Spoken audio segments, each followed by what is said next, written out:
नमस्कार friend, topic है discussion के लिए हमारे पास advantage and significance of the design, यानी कि डिज़ाइन के एडवांटेज या उसके लाभ क्या हो सकते हैं और उसका सिग्निफिकेंस या महत्व क्या है।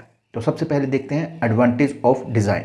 तो सबसे पहला पॉइंट है कि डिज़ाइन जो है प्रोडक्ट को वो अट्रैक्टिव बनाता है और अपीलिंग बनाता है ना, देखने में अच्छा लगता है, जिसके वजह से कि जो प्रोडक्ट है उसकी वैल्यू बढ़ जाती है और साथ ही साथ उसकी मार्केटेबिलिटी जो है वो भी बढ़ जाती है, यानी मार्केट में वो ज़्यादा आता है, उसकी डिमांड ज़्यादा होती है। नंबर 2 पॉइंट है बेनिफिट टू द कंज्यूमर और पब्लिक एट लार्ज, यानी उसके बेनिफिट जो हैं वो कंज्यूमर को या पब्लिक को एट लार्ज में मिलते हैं। अब इसमें बेनिफिट्स जो है वो कंज्यूमर को एक तो आइडेंटिफाई करने में आसान होता है कि भाई उसे एक प्रोडक्ट पसंद आता है और उस प्रोडक्ट का एक स्पेसिफिक डिज़ाइन है, तो वो उसको चुनने में आसानी होती है ना।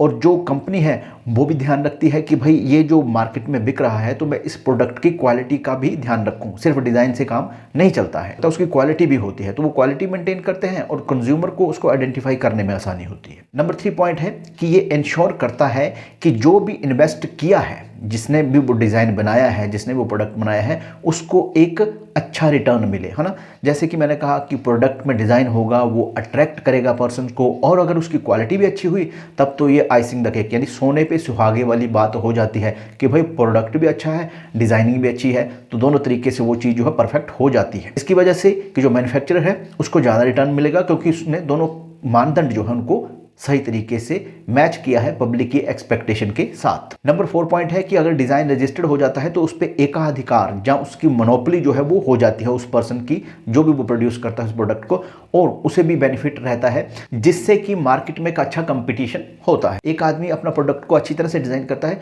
तो दूसरा, तीसरा, चौथा, जितने भी उसके कंपटीटर हैं वो भी सोचेंगे कि भाई हम भी इस प्रोडक्ट को ऐसे डिज़ाइनिंग करें, तो वो भी जो है एक तरह से जो एक अच्छा हेल्दी कंपटीशन है वो मार्केट में जनरेट करता है। नंबर 5 पॉइंट है कि ये इनोवेशन और क्रिएटिविटी को भी प्रमोट करता है। अब देखिए, डिज़ाइन बनाना है तो इनोवेशन का ही काम, क्रिएटिविटी यानी रचनात्मकता, जो आपका स्किल है, जो इमेजिनेशन है, इनको आप यूज़ करते हो और उससे कोई क्रिएशन करते हो, जिससे कि मार्केट में जो प्रोडक्ट है उसको हेल्प मिलती है। तो इस तरह से क्रिएटिविटी और इनोवेशन जो है बढ़ती है, ठीक है ना। और बढ़ती बढ़ती आज देखिए कितनी है कि आजकल डिज़ाइनिंग जो है अपने आप में कि वो एक विषय है, पढ़ाया जाता है और उसकी बड़ी बड़ी कंपनीज हैं, उसके बड़े बड़े एक्सपर्ट हैं। नंबर 6 और लास्ट पॉइंट है कि भाई इससे जो आपकी अर्थव्यवस्था है वो जो है डेवलप होती है, इससे व्यापार बढ़ता है, आप उसको एक्सपोर्ट भी कर सकते हैं, है ना। जैसे कि एक्सपोर्ट क्वालिटी होती है तो एक्सपोर्ट क्वालिटी में डिज़ाइन का बहुत ज़्यादा ध्यान रखा जाता है, वो परफेक्ट होनी चाहिए, उसकी क्वालिटी परफेक्ट होनी चाहिए, तो उसमें डिज़ाइन का भी बहुत बड़ा एक रोल रहता है। तो ये सारी चीज़ें जो है वो एडवांटेज की कैटेगरी में आप ले सकती हैं डिज़ाइन के मामले में। अब चलते हैं कि डिज़ाइन जो है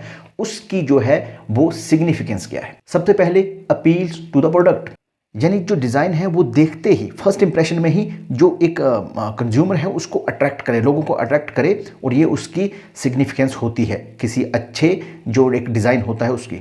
और अगर वो प्रोडक्ट अच्छा होता है तो उस डिज़ाइन का जो एक लॉन्ग टर्म इम्पैक्ट जो है वो कंज्यूमर या लोगों पर रहता है।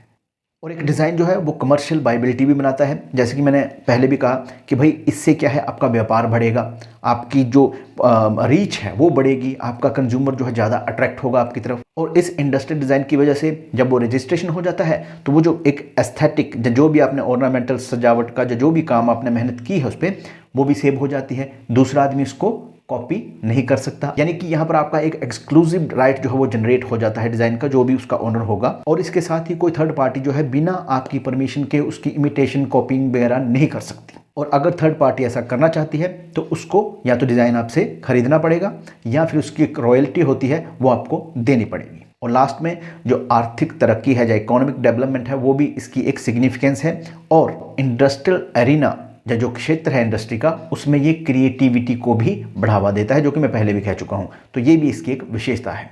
Thank you very much.